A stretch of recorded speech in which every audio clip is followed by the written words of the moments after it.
So we are very happy to be with Mr. Dr. Ankit Shah of the Think BRICS YouTube channel. We are in Kazan for the BRICS Summit 2024. And I have the first question for you. Recently, the chairwoman of Russia Federation Council, Valentina Matviyenko, said that the upcoming US president election will not be the most important event of the year for the world community and will not determine the future course of history. The BRICS Summit will be that event. And we all heard Putin said that the GDP of the BRICS now is 37%, beyond the group of 7, 29%. So do you think that this BRICS summit is much more important than the US election for the future of the world? That's my first question. Yeah.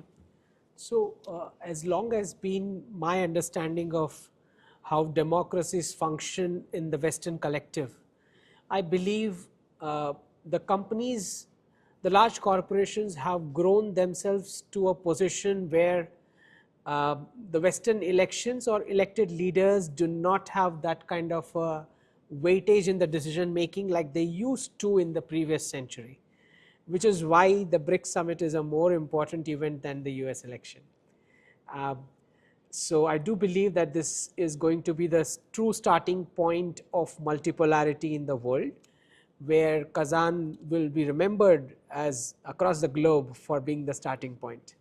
So we are looking at a lot of global South nations wanting to dig out their ancestral wisdom, which was suppressed during the colonization era, and they want to decolonize their minds now. So they all got independence in the previous century, but now decolonization of minds is the process which BRICS Plus will begin. And when I say decolonization of minds, I believe that each of the sectors, be it fashion, be it food, be it trade, be it movies, be it culture, be it clothing size, be it medicine, the nations want to come out of the Western standardization which were imposed on them for vested interest across the century. So this decolonization of minds is the process whereby each of the nations would want their own ancestral wisdom defining the new standards for these sectors. Thank you. The second question, you know, Elgad Sepp-Larouche, the president of the Schiller Institute, organized every week an international peace coalition who gathered, you know, a lot of eminent personality from the world to discuss peace. And she said that we have to overcome geopolitics, to not have the bloc of NATO on one side and the bloc of the BRICS on the other side, because we will not avoid the potential danger of world war today, because we have a potential danger of world war because of the NATO, you know, policy in the world. Well, I'd like to take you to the geopolitical principle on which India functions. India is an odd one out story in terms of geopolitics. Our principles come from dharma, not from religion. So all those countries who define their geopolitics based on religion, they come from the Abrahamic thought process of othering, believers versus non-believers, which is why geopolitics has turned into two blocks. One they say is capitalist bloc, another what they say is communist bloc. At least that is what the labels they have put. India doesn't believe in bloc kind of a system, because in dharma, there is no differentiation that you can make between individuals.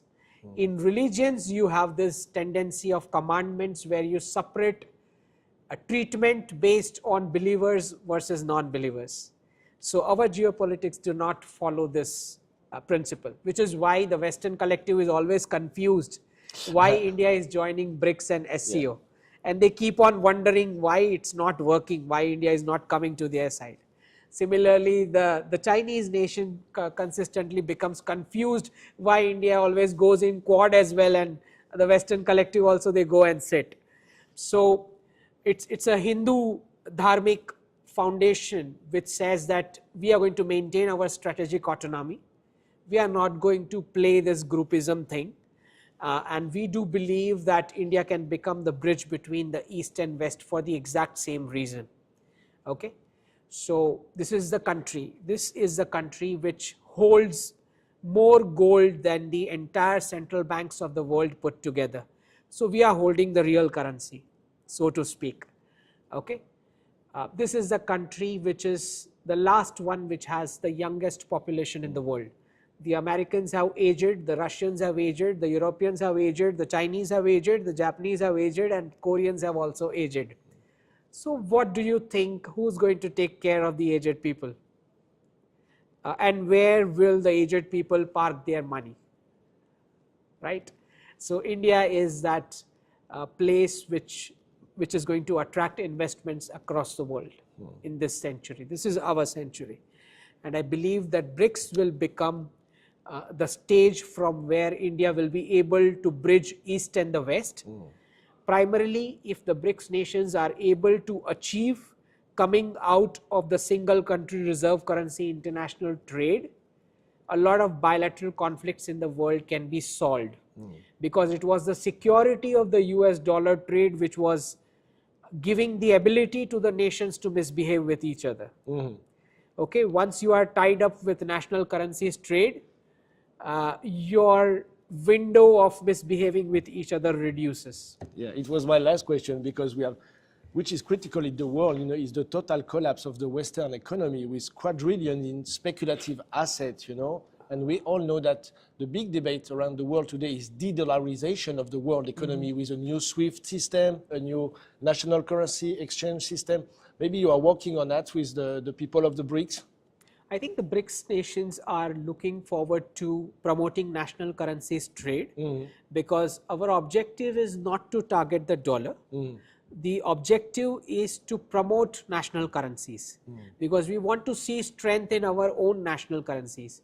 What has happened across after the Second World War is we saw unipolar single country reserve currency international trade dominating, whereby one block of nation was just printing the currency.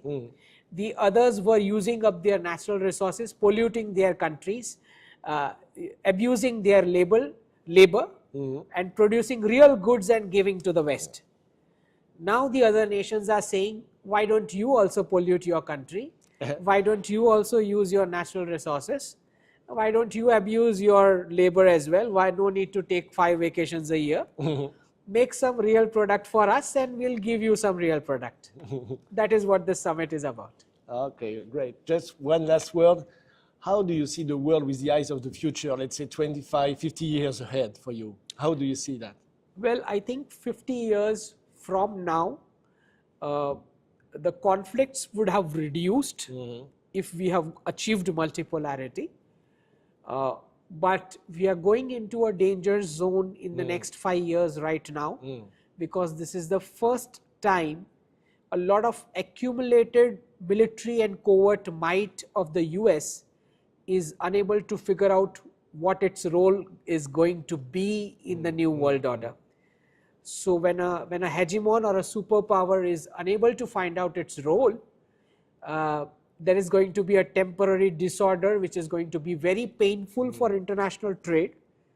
I mean, just look, if a presidential candidate comes up with a coin, you can understand the seriousness of the crisis we are heading towards, right?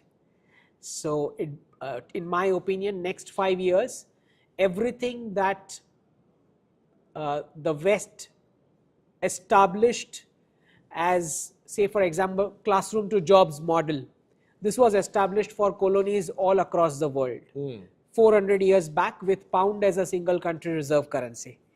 So everything that was established with a single country reserve currency formula, that is going to shut down. So I am predicting a complete wrap up of the Western banking system, a complete wrap up of the IT sector in the West, a complete wrap up of consulting sector in the West, and finally the education sector would be asked, why are you plugging humans between 4 walls for 15 long years when there are no jobs? So the last sector to fall is the education sector, and with that the 400 year cycle of which began with pound as a single country reserve currency closes with that. Okay. Thank you very much, Dr. Thank you.